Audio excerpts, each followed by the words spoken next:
Assalamualaikum warahmatullahi wabarakatuh. Salam jumpa sahabat jurnal Edukasia.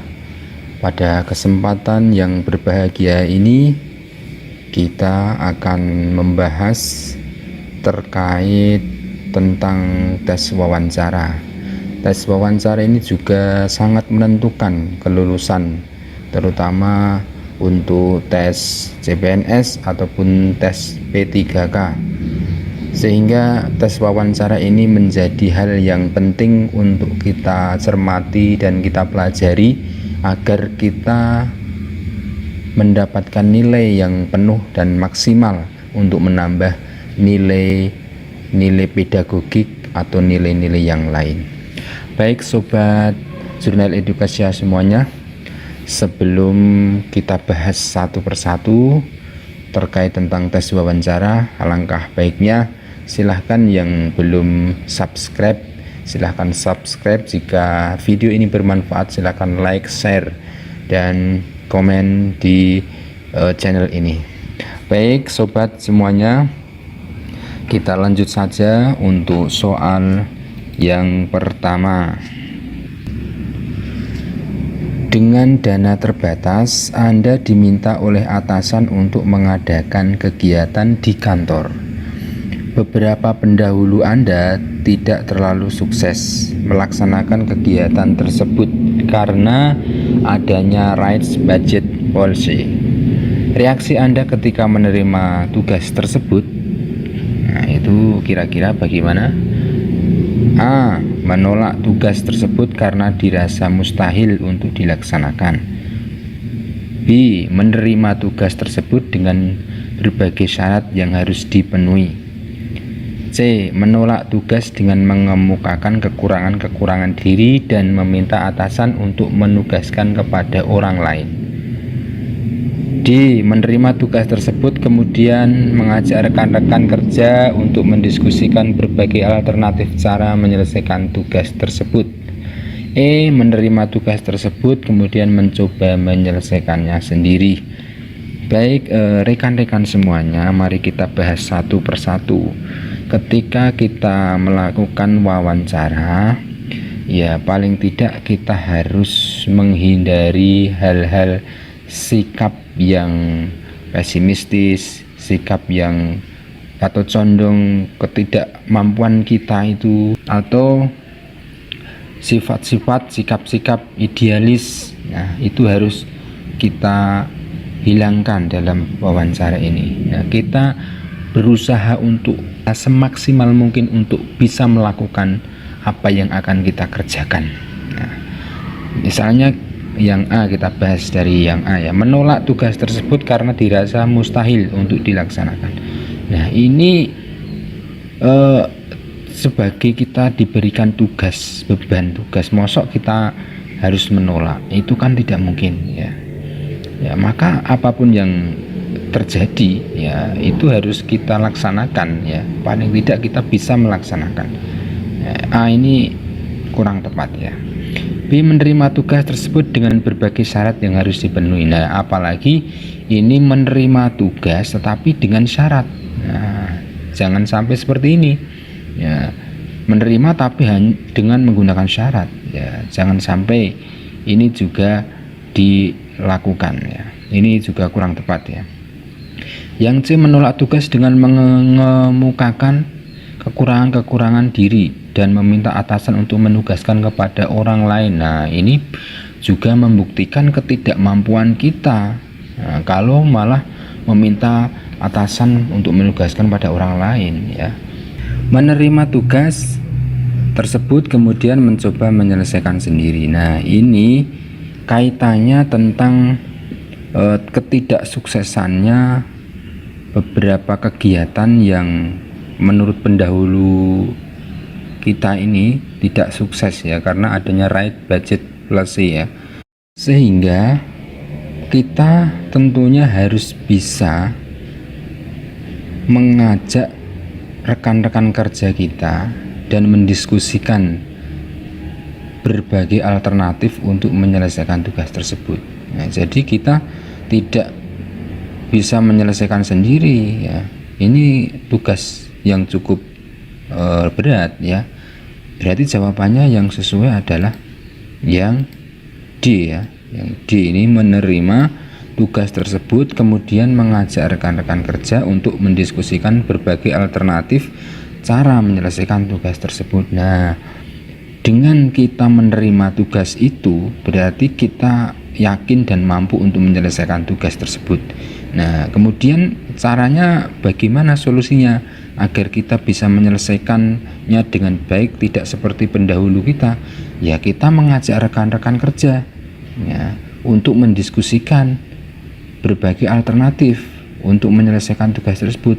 Ya, saya yakin itu adalah alternatif yang baik untuk menyelesaikan persoalan dengan mendiskusikan berbagai cara alternatif untuk mencari solusi menyelesaikan sebuah tugas yang sebelumnya dirasa tidak bisa diselesaikan.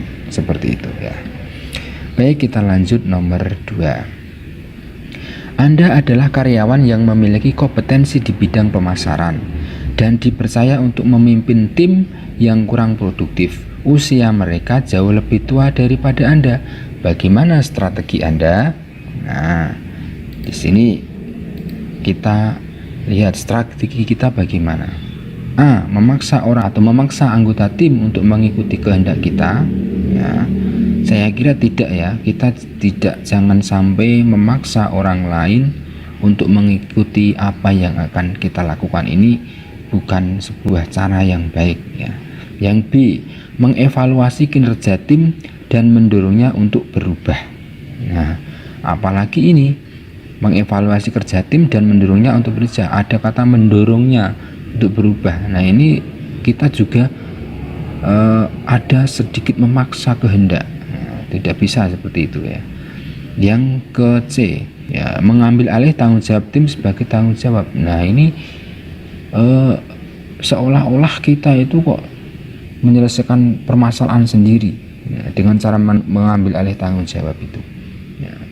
Kalau dalam sebuah tim ya kita perlu melibatkan tim dengan baik ya. Yang D. Menggunakan cara baru sesuai kemampuan Anda. Nah, apalagi ini ya, kita juga belum mengenal tim kita itu seperti apa. Nah, ya kalau mereka itu mau dengan cara kita, padahal di sini kan kata kuncinya adalah usia mereka jauh lebih tua. Ini ada kata usia mereka jauh lebih tua daripada Anda. Nah, dengan kita itu lebih muda dibandingkan mereka yang senior, tentu akan lebih sulit ya, ketika kita mengadakan sesuatu yang sesuai dengan kehendak kita.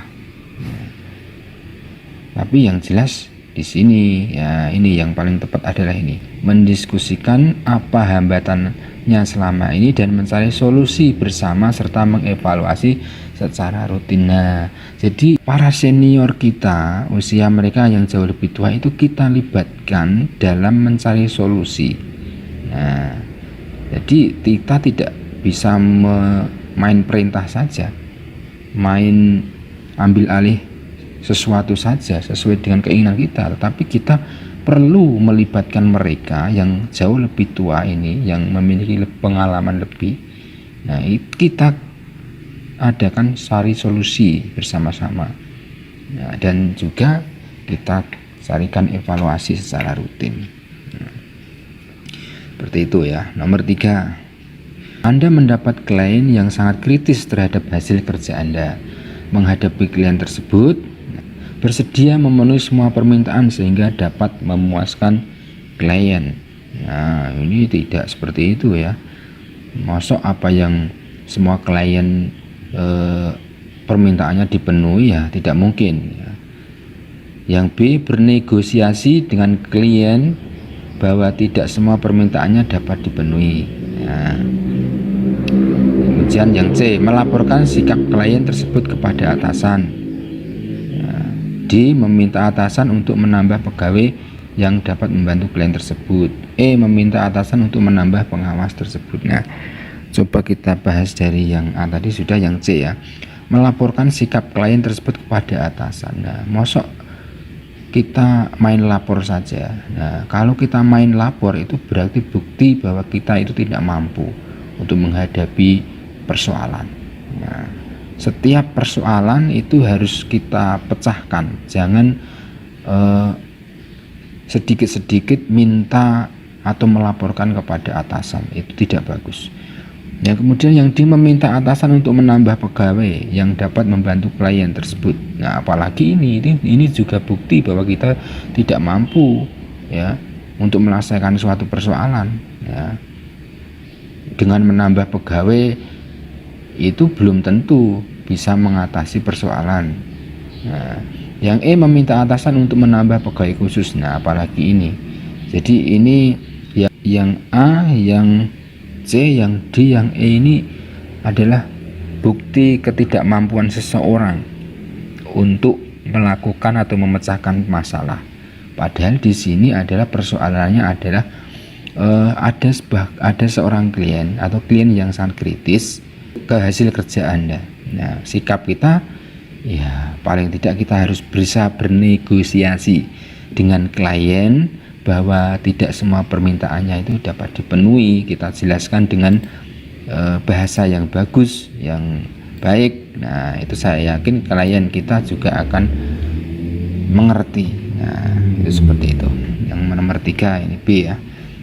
Kita lanjut nomor 4. Perhatikan unsur pekerjaan berikut ini: A. Direktur utama, B. Mandor, C. Pengawas lapangan, D. Kepala bagian, E. Supervisor, F. Dewan direksi. Yang merupakan bagian dari lower management yaitu A. BDF, B. ABC, C. BCE, D. BCD, atau E. CF, CEF. Nah, coba kita lihat satu persatu. Yang direktur utama itu berarti bukan termasuk lower management, itu malah top management ya, leader. Mandor, mandor ini ya, mandor ini termasuk lower management ya. Kemudian pengawas lapangan ini juga termasuk lower management ya. Kepala bagian ini termasuk ya, ini top management ya, bukan berarti. Supervisor, nah supervisor ini juga merupakan ya lower management ya. Dewan direksi, nah dewan direksi ini bukan termasuk lower management ya. Lower management itu adalah manajemen yang terendah, yang paling rendah. Berarti jawabannya adalah yang C ya. Yang B mandor, yang C pengawas lapangan, yang E supervisor. Ini termasuk lower management. Baik, kita lanjut nomor 5. Apakah Anda sebagai seorang pemimpin mendelegasikan tugas kepada staf Anda? A. Saya mendelegasikan semua tugas kepada semua staf dan saya sebagai pengontrol dan pengawas. B. Saya mendelegasikan sebagai tugas kepada staf dan sebagian kepada saya. C. Saya mendelegasikan tugas biasa kepada staf dan tugas penting untuk saya. D. Saya mendelegasikan sebagian kecil tugas kepada staf. E. Saya mendelegasikan sebagian besar tugas kepada staf ya. Baik, seorang pemimpin itu kan seorang leader ya. Dia harus bisa planning, controlling, actuating ya. Bisa memberikan tugas, mengontrol ya kepada bawahannya ya, dan juga bisa berfungsi sebagai pengawas. Nah, kalau dengan demikian yang sesuai itu yang mana kira-kira? Nah, yang sebagai seorang pemimpin itu harus mendelegasikan kepada staf Anda seperti apa ya. Jadi yang sesuai ini adalah ini, yang A ya. Saya mendelegasikan semua tugas kepada semua staf dan saya sebagai pengontrol dan pengawas. Nah, ini tadi sebagai seorang pemimpin itu harus bisa demikian ya. Kalau memiliki staf, ya staf ini difungsikan dengan baik. Seorang pemimpin harus bisa mengontrol bawahannya, mengawasi bawahannya ya. Jadi seperti tugas seorang pemimpin itu sebagai pengontrol dan pengawas bawahannya ya. Fungsinya seperti itu. Jadi jawabannya nomor 5 adalah A. Nomor 6. Apakah Anda merasa sulit meminta tolong pada seorang teman untuk melakukan sesuatu untuk Anda? Ya. A. Merasa sulit karena tidak ingin memberatkan orang lain atas tugas saya. B. Jika dalam kondisi benar-benar mendesak, maka saya akan meminta tolong kepada orang lain. C. Tergantung situasi dan urgensi, terkadang saya minta tolong, terkadang tidak jika tidak dibutuhkan. D. Jarang meminta tolong karena tugas tersebut sudah menjadi tanggung jawab saya. E. Selalu meminta tolong meskipun tugas tersebut sudah menjadi tanggung jawab saya. Nah, di sini kata kuncinya adalah apakah Anda merasa sulit meminta tolong? Nah, merasa sulit meminta tolong kepada seorang teman. Nah, jadi kita itu tidak mungkin menghandle seluruh kegiatan, menghandle kegiatan yang sulit pun tentu kita tidak bisa menyelesaikannya semuanya. Maka yang paling cocok, yang paling sesuai adalah itu sesuai kondisional ya. Ini yang B ini ya. Jika dalam kondisi benar-benar mendesak, maka saya akan meminta tolong pada orang lain. Nah, dalam keadaan terdesak, nah, itu bolehlah kita meminta tolong kepada orang lain. Tetapi ketika kita itu memiliki bisa membantu atau bisa menyelesaikan dengan baik sendiri, ya kita selesaikan sendiri dengan baik. Kita lanjutkan nomor 7. Menurut Anda pekerjaan yang bertanggung jawab dan mempunyai integritas adalah orang yang A. Bekerja dengan penuh kehati-hatian, teliti tetapi juga tepat waktu. B. Menyelesaikan tugas dengan cepat. C. Bekerja sesuai dengan aturan yang berlaku. D. Mengacu pada pemerintah atasan. E. Bekerja berdasarkan skala prioritas dan tuntutan kondisi sesaat. Nah, coba kita lihat ya. Pekerjaan yang bertanggung jawab dan mempunyai integritas. Sebuah pekerjaan yang bisa dipertanggungjawabkan, apalagi memiliki integritas. Ini harus dilakukan dengan cara penuh kehati-hatian, ya, teliti, ya, tetapi juga tepat waktu. Nah, ini yang paling sesuai. Ketika kita memiliki pekerjaan yang harus ditanggung jawab pada kita dan harus punya integritas ke kita, maka kita harus bekerja dengan penuh hati-hati, jangan sampai keliru, harus teliti, tetapi juga tepat waktu. Ini yang paling sesuai dan paling cocok. 7A. Nomor 8. Pilihlah salah satu yang paling sesuai dengan apa yang Anda lakukan saat bekerja. Saya bekerja sesuai dengan apa yang ditargetkan kepada saya. B. Saya bekerja datang dan pulang tepat waktu sesuai jam kerja. C. Saya bersemangat justru ketika menghadapi kesulitan dalam bekerja. D. Saya menjadi kurang produktif apabila menghadapi hambatan dalam bekerja. E. Saya melakukan negosiasi apabila mendapatkan target yang saya rasa terlalu tinggi. Nah, ini kira-kira apa yang salah satu yang sesuai dengan apa yang kita lakukan saat bekerja. Nah, dalam bekerja itu kan kita juga perlu menghadapi persoalan-persoalan yang sulit. Tetapi bagaimana cara kita bisa mengatasi pekerjaan itu ya, dari sulit menjadi mudah. Nah, itu artinya apa? Ya, kita harus bisa bersemangat ini. Saya bisa bersemangat justru ketika menghadapi kesulitan dalam pekerjaan. Nah, ketika kita terbiasa menghadapi kesulitan, ya, dan kesulitan itu menjadi sesuatu hal, menjadi penyemangat kita bekerja. Nah, maka ini akan memudahkan kita mengurai persoalan saat bekerja, memudahkan kita menghadapi dan bekerja dengan baik. Nah, yang nomor 9, pilih salah satu pernyataan yang menurut Anda paling bisa menggambarkan diri Anda. A. Saya bekerja sesuai kebiasaan rekan-rekan saya bekerja. B. Saya sering lembur untuk menyelesaikan tugas-tugas saya. C. Saya tetap berusaha sesulit apapun tugas yang diberikan kepada saya. D. Saya keberatan melakukan tugas yang sering saya tidak mampu. E. Saya bekerja dengan cara dan prosedur yang umum telah dilakukan.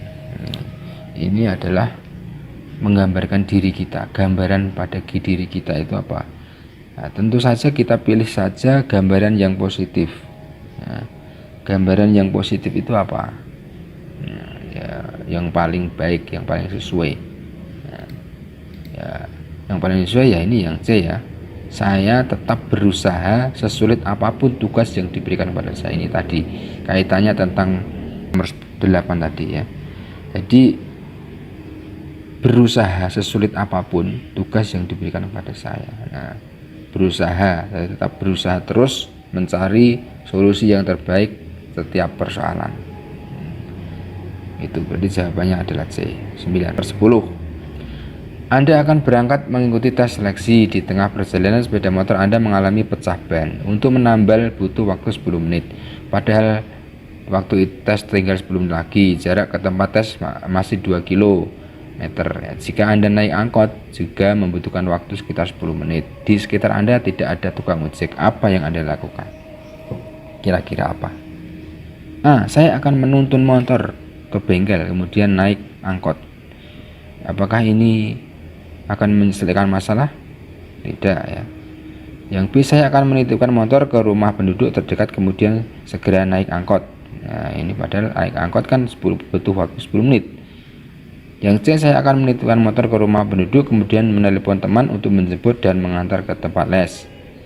Nah, ini yang C ini ya yang sesuai, tapi kita bahas dulu yang D dulu. Saya akan menunggu bengkel menambal ban dengan harapan waktu menambal bisa lebih cepat. Ini juga waktu menambal itu butuh lama ya. Yang E.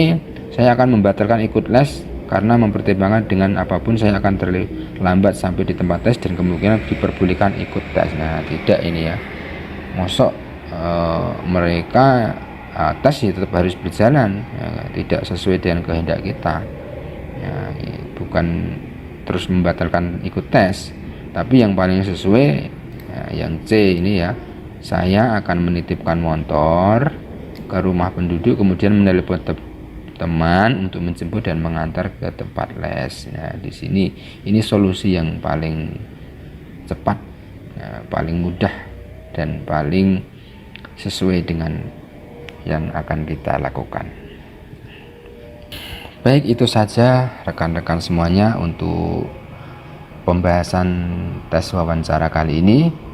Ya, mudah-mudahan yang terpenting adalah untuk tes wawancara itu sikap positif ya, terus menguji kemampuan kita semaksimal mungkin untuk menghadapi persoalan-persoalan yang sulit itu semaksimal mungkin bisa kita mengatasinya ya, dengan baik ya. Itu saja untuk pembahasan tes wawancara pada kali ini. Mudah-mudahan semuanya sukses. Terima kasih. Assalamualaikum warahmatullahi wabarakatuh.